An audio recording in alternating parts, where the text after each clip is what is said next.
తడి శివుని సిగను విడి జలధార మేడిగట్ట ఒడి కట్టుకోని గుడి కొలువు తీరనట మనసారా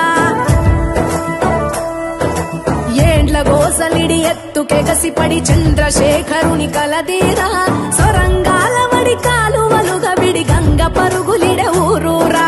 గోదారిని చేయి పట్టుకొని భూదారిన నడపంగా పరవల్ల ప్రాణహితకు వెనకడుగుల్లే నేర్పంగా వందలాది మేధావుల తెలివికి వేల కార్మికుల చెమటల బలి